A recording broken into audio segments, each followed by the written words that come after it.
ces vidéos. Tu peux également souscrire à l'espace membre de cette chaîne si tu le souhaites.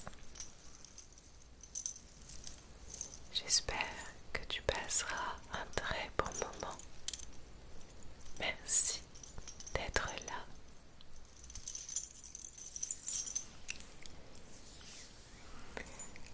Approche plus près. Laisse les bruits du monde s'éteindre doucement. Ce soir encore, je voulais te raconter une histoire dans un royaume baigné de sable d'or où les étoiles semblaient tomber dans les jardins. Vivait un prince qui ne rêvait plus. Chaque nuit, il observait le ciel, espérant qu'une voix vienne lui rappeler comment aimer, comment espérer. Alors, une nuit, une conteuse apparut. Elle n'avait besoin de rien pour être écoutée, ni force, ni pouvoir, seulement sa voix. Ses mots étaient plus précieux que 1000 trésors. Et cette conteuse, c'était moi. Si tu restes avec moi, je te dirai ce qu'elle murmura au prince.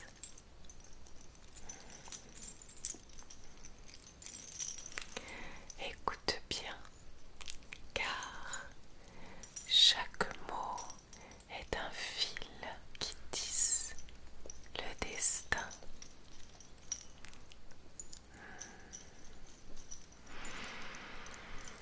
Laisse le silence s'installer doucement.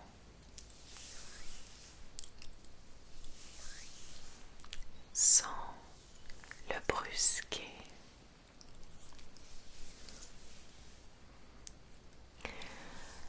Le prince leva les yeux vers moi et dans son regard, il y avait une fatigue ancienne, comme si 1000 nuits sans rêve avaient traversé son cœur.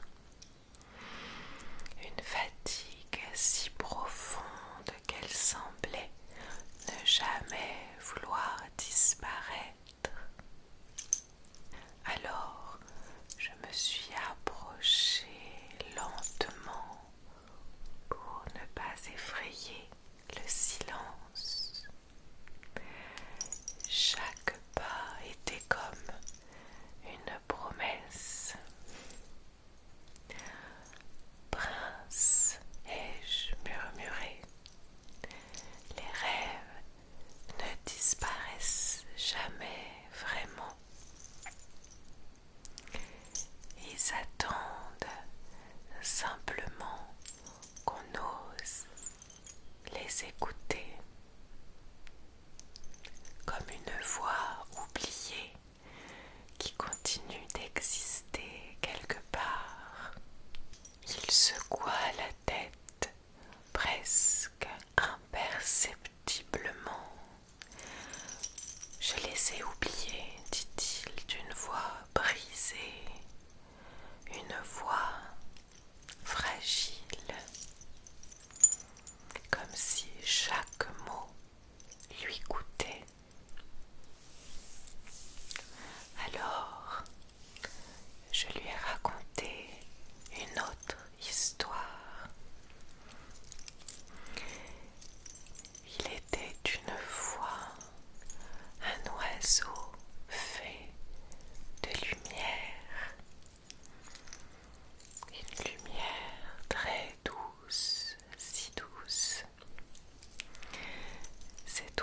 vivait enfermé dans une cage invisible. Personne ne voyait sa prison sauf lui.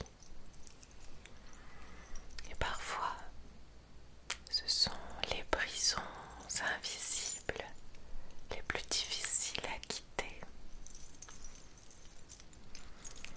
Chaque jour,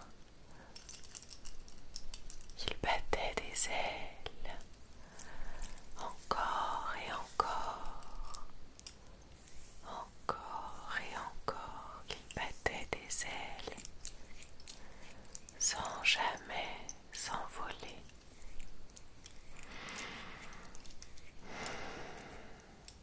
Le temps passait sans jamais changer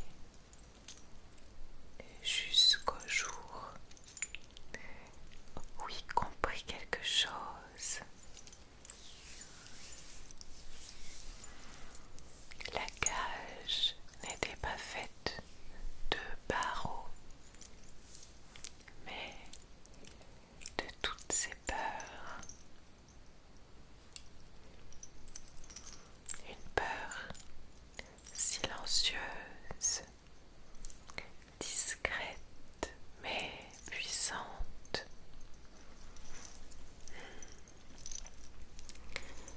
Le prince me regarda, ses yeux un peu moins sombres, comme si une lueur revenait doucement à lui. Et que fit l'oiseau? Me demanda-t-il. Une question presque fragile. Je me suis approchée encore. Il ferma les yeux et je murmurai: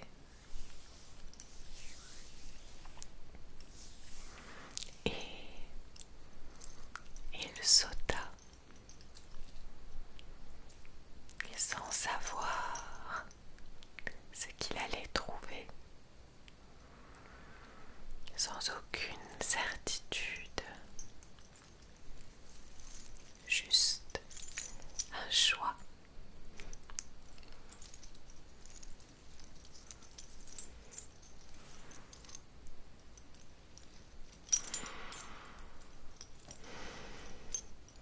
Et dans ce vide, il trouva le ciel.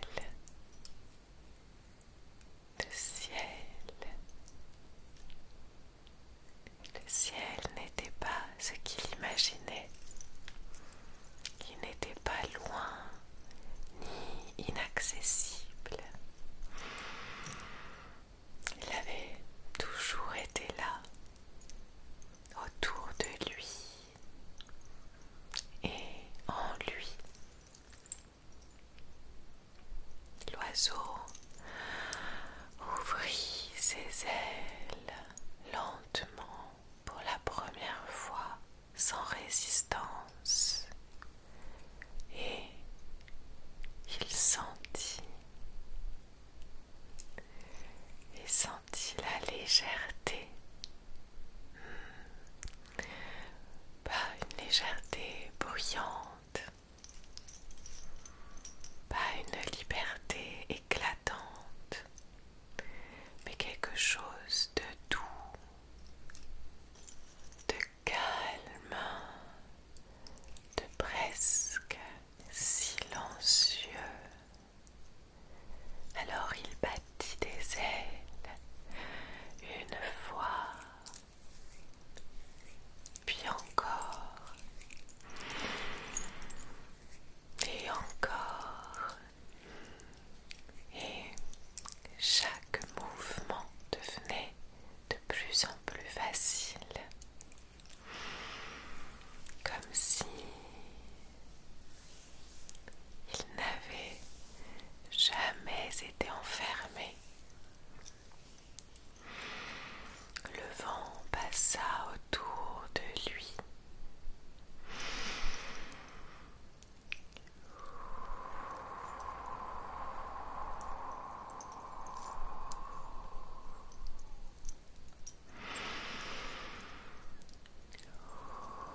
l'oiseau comprit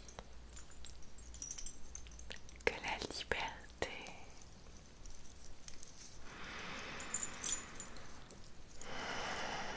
n'était pas un endroit,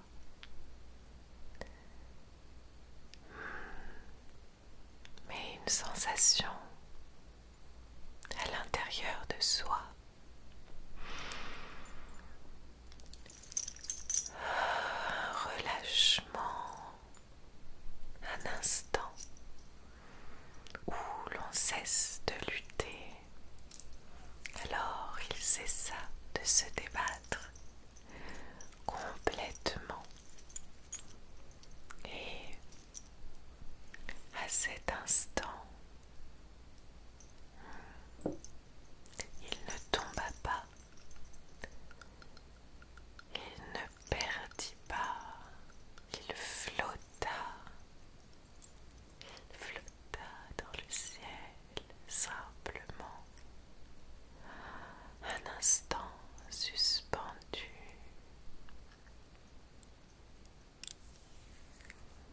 Entre le souffle et le silence, et pour la première fois, il se sentit réellement libre, pas parce qu'il avait fui,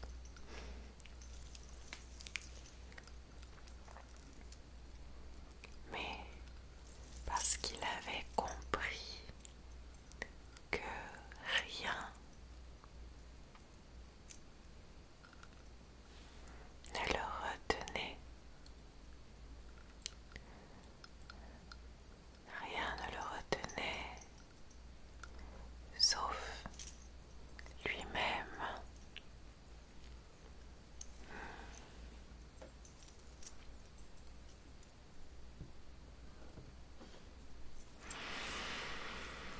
Le vent s'apaisa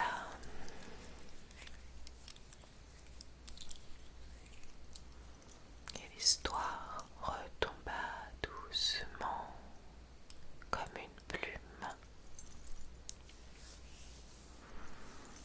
Le prince ne parlait plus, ses yeux fermés, son souffle plus calme, et dans ce silence, quelque chose avait changé.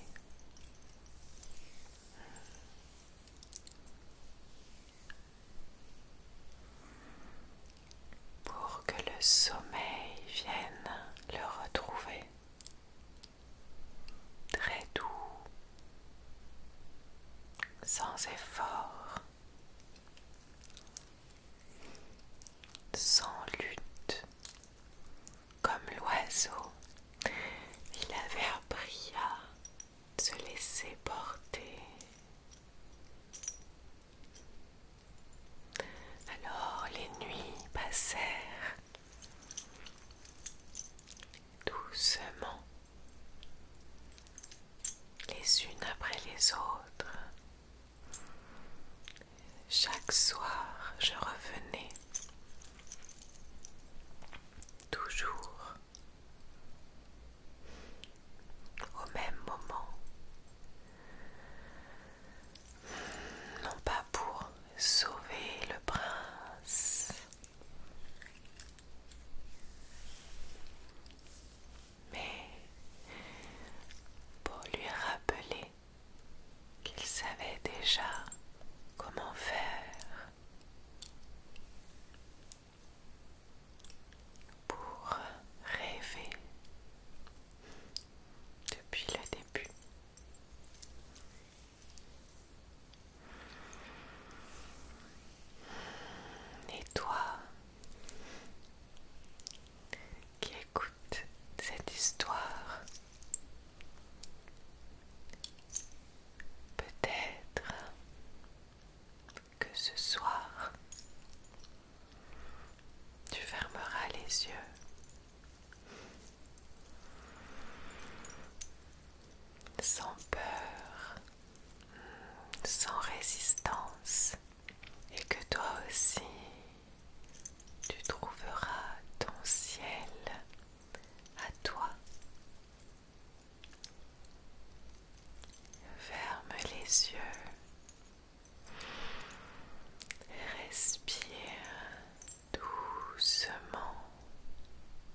gravité ici.